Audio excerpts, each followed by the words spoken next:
Bonsoir à tous et bienvenue dans Question Éco, votre nouveau rendez-vous quotidien économique sur Média TV pour tenter de décrypter la situation au Maroc et ailleurs.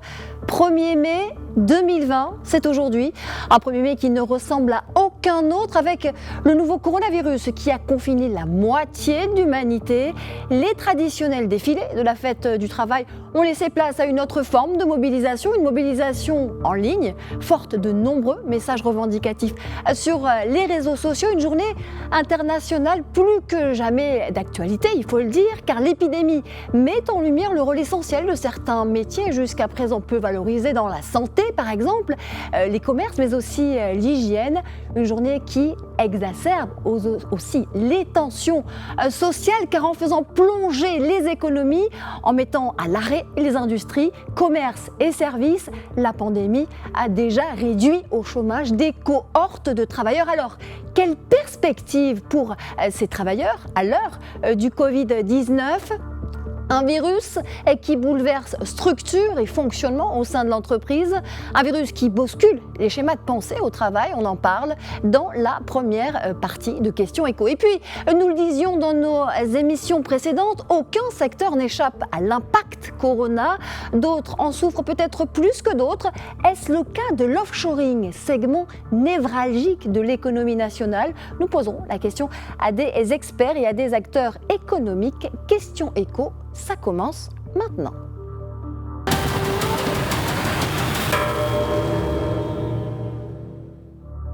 Le confinement oblige, à l'instar des autres pays, le Maroc a célébré ce 1er mai sans rassemblement de travailleurs. Les grandes artères des villes habituellement bondées de manifestants en cette fête du travail étaient quasi désertes.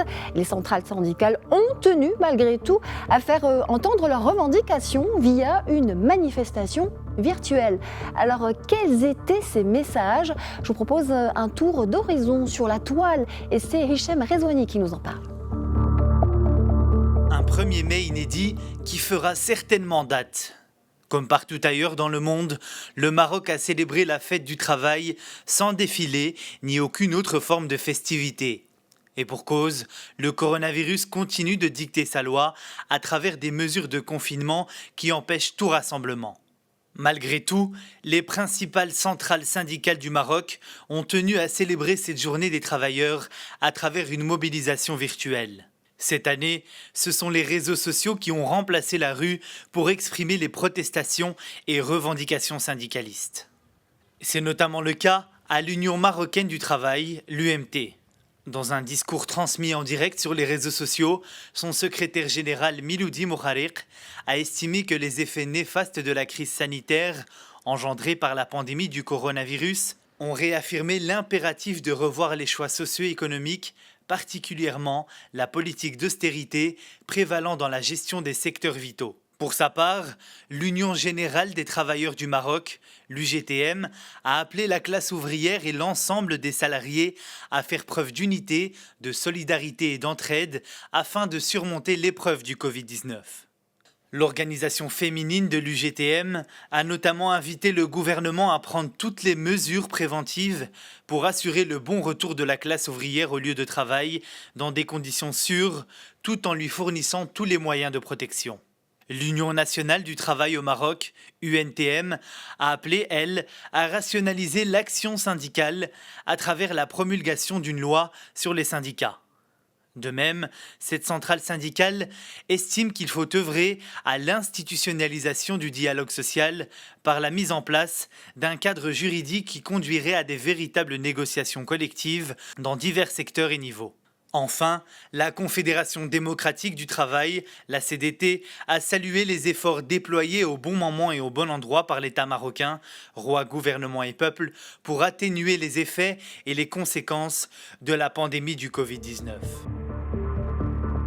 Un 1er mai qui restera donc dans les annales et dont se souviendra probablement Amel Lamri, présidente du groupe UMT à la Chambre des conseillers. Elle est l'invitée ce soir de Question Éco depuis Casablanca. Bonsoir et bienvenue à vous. Bonsoir, merci pour l'invitation. 1er mai 2020, un 1er mai virtuel, Amel El-Amri. Auriez-vous un jour imaginé défiler, revendiquer exclusivement sur les réseaux sociaux, un jour comme celui-là, en cette fête du travail, symbole par excellence du rassemblement des travailleurs et de la mobilisation?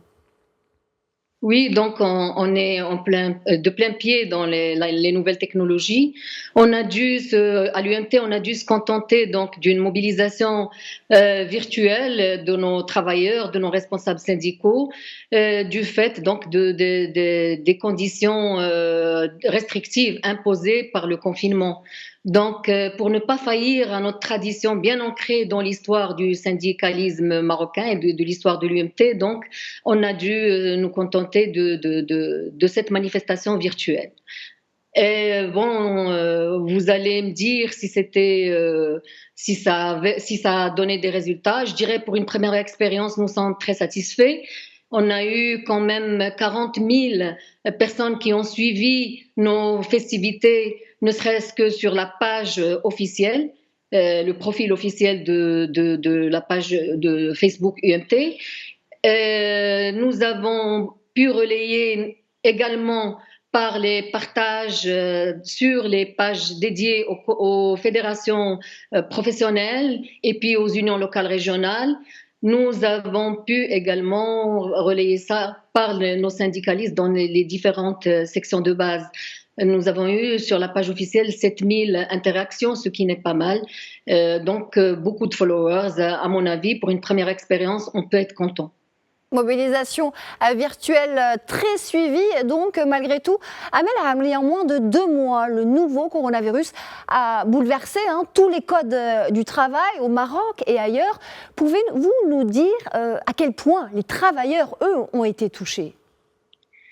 Écoutez, il n'y a qu'à voir les chiffres officiels. Plus de 135 000, par exemple, sociétés s'est déclaré sinistrée pratiquement par la pandémie. Ça veut dire quoi? Ça veut dire qu'il y a eu, et là c'est des termes véridiques, plus de 840 000 salariés dont le contrat du travail a été suspendu momentanément, provisoirement.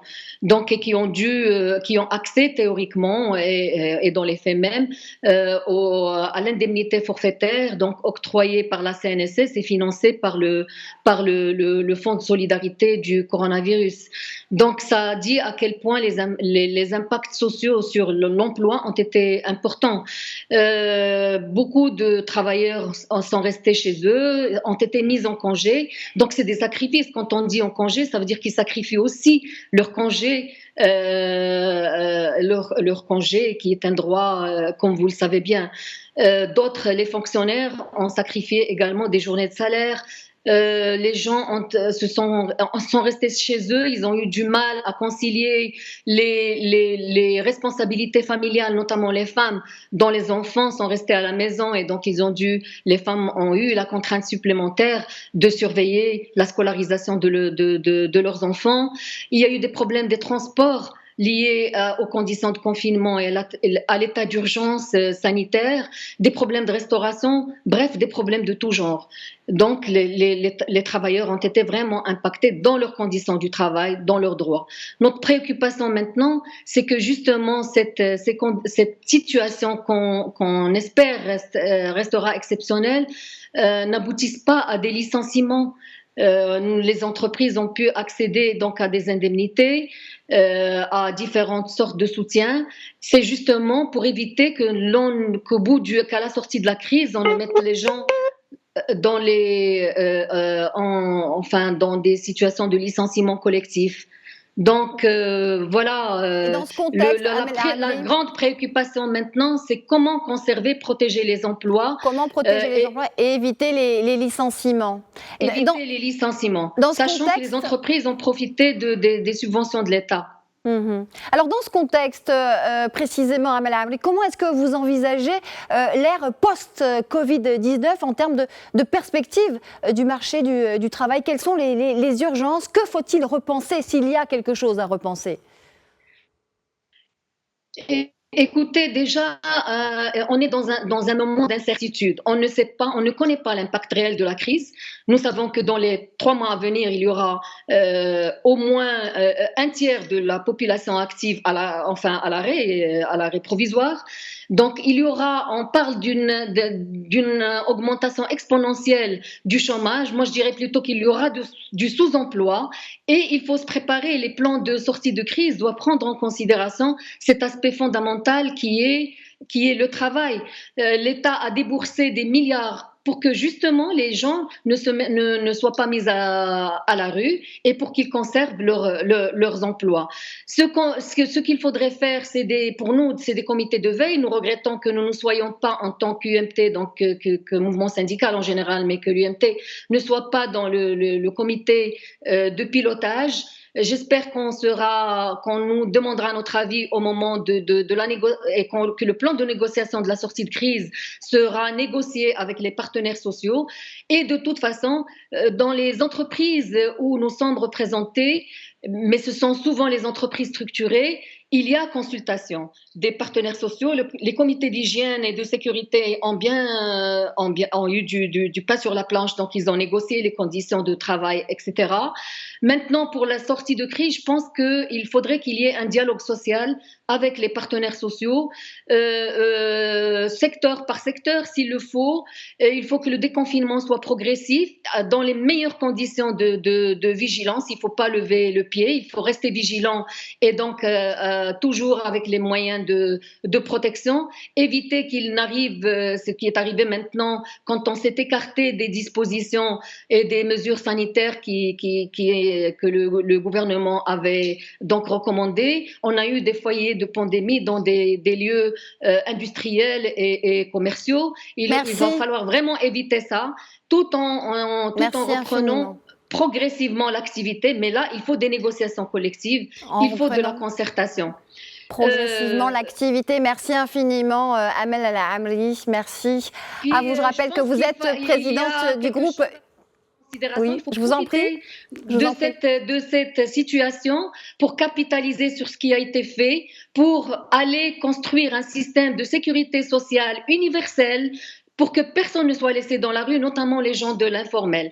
Il faudrait aussi prévoir des mesures de soutien du pouvoir d'achat par l'IR. Maintenant, la baisse de l'IR sur les travailleurs, c'est une opportunité. Aller vers une loi de finances rectificative s'il le faut, mais il faut vraiment que les secteurs sociaux soient pris en considération, justement parce que il va falloir préserver, entre autres, il va falloir préserver l'emploi et en même temps, il faudrait qu'on ait un système de protection sociale pérenne et dont les financements soient pérennes aussi et qui est capable donc de faire un pare-choc, de faire effet de pare-choc contre les crises qu'on pourrait avoir dans le futur. Sans oublier le secteur informel, l'appel est lancé. Merci infiniment Amel El Amri donc pour votre contribution. Je vous rappelle que vous êtes président du groupe UMT à la Chambre des conseillers.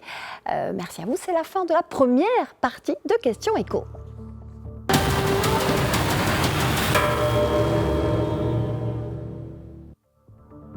Entre 30 et 50% de baisse d'activité. Le secteur de l'offshoring subit lui aussi de plein fouet la crise provoquée par le coronavirus, particulièrement dépendant de la commande étrangère mais aussi nationale.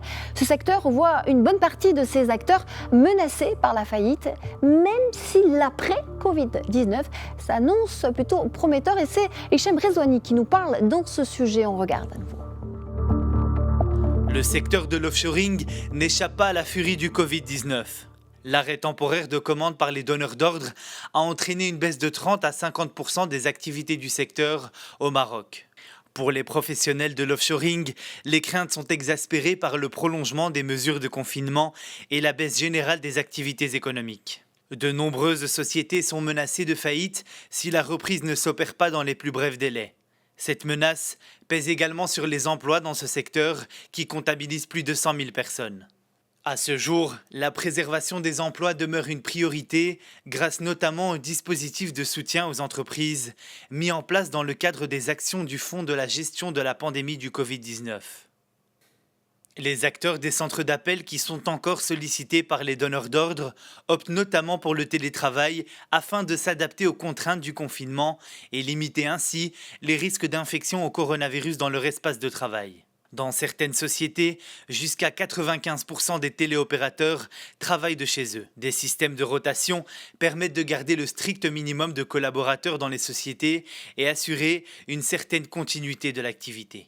Après la tempête du coronavirus, l'offshoring espère renouer avec son dynamisme habituel, voire même de renforcer son attractivité. Les leçons tirées du Covid-19 pousseront de plus en plus de sociétés à externaliser leurs activités non essentielles et ainsi limiter les coûts de production. Mais la question qui se pose est de savoir combien d'acteurs opérant dans l'offshoring pourront tenir le coup, le temps que le coronavirus libère l'économie nationale et mondiale. Alors il y a quelques années de cela, le Maroc a été élu meilleure destination de l'offshoring. C'était en 2012, une distinction faite par l'Association européenne de l'outsourcing. Depuis, le plan d'accélération industrielle a fixé parmi ses objectifs d'atteindre un PIB de 16 milliards de dirhams et 100 000 emplois à horizon 2020. C'était sans compter avec le coronavirus. On en parle avec Amine Zerouk, président de la Fédération des technologies de l'information, des télécommunications et de l'offshoring. Il est notre invité ce soir. Bienvenue à vous. Bonjour, merci pour l'invitation. Alors, comment se porte le secteur de l'offshoring? Est-il plus impacté que les autres par cette crise sanitaire? Alors, l'offshoring, on parle beaucoup d'offshoring, mais au final, l'offshoring, c'est une prestation de service réalisée par des compétences marocaines et exportée vers un pays européen et occidental notamment. Donc, ces activités-là, soit des activités back-office, des activités dites de relations clients, ce qui représente entre ces deux activités les deux tiers. Maintenant, le un tiers se compose principalement de développement logiciel, de domaine d'ingénierie, d'innovation, conception, dans le domaine de l'aéronautique et l'automobile notamment, donc tout ce qui est R&D. Donc ce secteur représente 120 000 emplois directs et certainement autant d'emplois indirects, avec un chiffre d'affaires destiné à l'export, c'est-à-dire qui apporte de devises, de 15 milliards d'euros annuels. Donc, alors parmi les filières que vous venez de citer, quelles sont celles qui sont le plus impactées par la crise engendrée par le Covid-19 aujourd'hui? Alors d'abord, il y a tout ce qui est relations clients avec les conditions difficiles liées au télétravail, parce que au-delà de tout l'investissement supplémentaire qui n'était pas prévu pour le passage au télétravail, il y a des contraintes, toutes les activités ne peuvent pas se faire. Donc des fois il y a des donneurs d'ordre qui bloquent et qui empêchent tout simplement d'envoyer ces activités-là. Mais il y a aussi également l'arrêt des activités, parce qu'il y a des activités en dehors de la relation client, notamment dans le domaine de l'ingénierie, qui sont liées directement à des usines, automobiles notamment, et que dès qu'il y a arrêt d'usine, directement il y a l'arrêt de l'activité. Donc nous avons dans certaines sociétés des arrêts qui dépassent les 50% d'activité. Et là, je parle bien de secteurs de niche très importants avec forte valeur ajoutée qui emploient des talents rares sur le marché international. Donc ces 120 000 emplois au global dans le un tiers considérés comme des forts potentiels sont menacés avec cette baisse de charge qui est provisoire, qui va durer entre 4 à 6 mois de crise. Nous risquons de voir quelques entreprises en difficulté obligées à licencier quelques compétences sur lesquelles elle a investi énormément, et le Maroc également, le gouvernement a investi. Ces profils-là, c'est pas… Licenciement dans ce contexte, est-ce que ça veut dire que l'offshoring marocain doit faire face désormais au spectre de la relocalisation aussi, selon vous, d'après ce que vous dites? Alors, tout à fait. En fait, on aura tous les scénarios. Il y aura forcément des donneurs d'ordre étrangers qui vont à un moment donné vouloir relocaliser leurs activités. Et bien sûr, pour relocaliser l'activité, pour minimiser peut-être la dépendance, ils vont être mettre le paquet pour attirer des compétences. Donc nous, nos ingénieurs, s'ils sont malmenés pendant cette période-là, croyez-moi, juste après le déconfinement, on aura un flux important de fuite de talents vers l'étranger. Et ça, c'est un véritable risque. Et ce sont ces talents-là qui vont permettre la reconstruction et le redémarrage de notre Maroc de demain, de 2021, où on aura certainement, bien sûr, avec les challenges qu'il y auront avec la crise financière et la crise économique à l'étranger, il y aura quelques acteurs qui vont vouloir utiliser le levier de l'offshoring pour pouvoir améliorer leur rentabilité. Nous aurons à la fois des demandes qu'on ne va pas pouvoir satisfaire et des talents qui partent vers l'étranger. Et donc, je tire la sonnette d'alarme par rapport à ce risque-là, c'est-à-dire ces entreprises-là, s'ils n'ont pas le soutien qu'il faut pendant cette période qui est relativement courte, ce sont des entreprises qui risquent de ne pas pouvoir conserver leurs talents, les fidéliser et donc du coup les laisser partir, qui vont finalement quitter l'entreprise et le pays également. Alors ils vont aller où ces talents, Amine Zerouk, d'après vous? Quel pays pourrait éventuellement concurrencer le Maroc en termes de offshoring? Où ils vont partir ces cerveaux marocains? Alors le principal donneur d'ordre pour le secteur offshoring marocain, c'est l'Europe et notamment la France. Donc la France, c'est un pays qui a une pénurie de talents, notamment dans le domaine du digital, dans le domaine de l'ingénierie, dans le domaine de tout ce qui est innovation. Il y aura forcément des opportunités parce que sur les activités, parce qu'il y a une remise en question, notamment en France, par rapport à toutes les activités ou les chaînes de valeur et d'approvisionnement qui passent par la Chine. Donc, il y aura forcément une volonté de rapatrier certaines activités.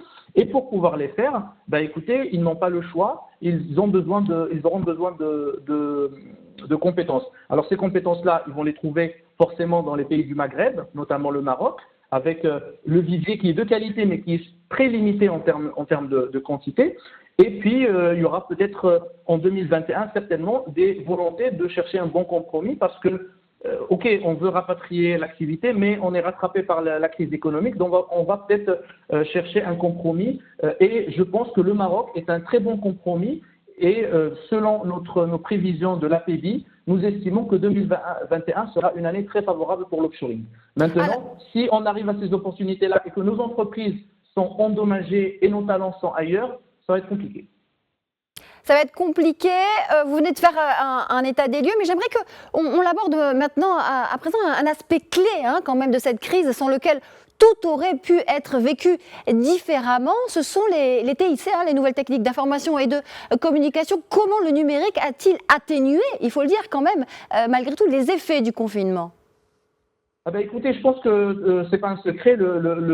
Le digital et les technologies de l'information ont eu un rôle fondamental sur d'abord l'aspect sécurité, qui est l'aspect le plus important. Quand on parle de sécurité, c'est-à-dire comment pouvoir permettre aux gens de rester chez eux tout en bénéficiant de tous les services. Alors quand je parle des services, ça peut être des services d'éducation, des services d'accès aux services publics, ça peut être l'accès à la santé, ça peut être l'accès à tous les services bancaires, etc. Et bien sûr, si on veut traduire ça en solution, c'est le e-commerce, c'est le e-gov, c'est également tout ce qui est moyen de télécommunication pour faire des réunions. Là, vous avez vu, le 1er mai, même quelques manifestations ont été possibles grâce au digital. Et puis, il y a aussi l'autre aspect qui est la compétitivité économique. Parce que le digital, le rôle du digital dans l'industrie, je pense que les industriels qui ont pu continuer à travailler sont les sociétés, les entreprises qui étaient prêtes, qui avaient déjà entamé le virage du numérique et du digital. Et quand on parle de l'industrie et du digital, on parle bien entendu de l'industrie 4.0. Quand on voit des usines qui ont pu très rapidement basculer leur production qui faisaient des sacs à faire des masques, ce sont des entreprises qui travaillent avec l'industrie 4.0, qui sont capables d'adapter leur production à une économie de guerre dans des délais très très courts. S'adapter et trouver des solutions digitales. Je crois que c'est l'objectif de cet appel à projet que vous avez lancé. L'APB a lancé un appel à projet technologique, ça s'appelle ACOVID. Expliquez-nous.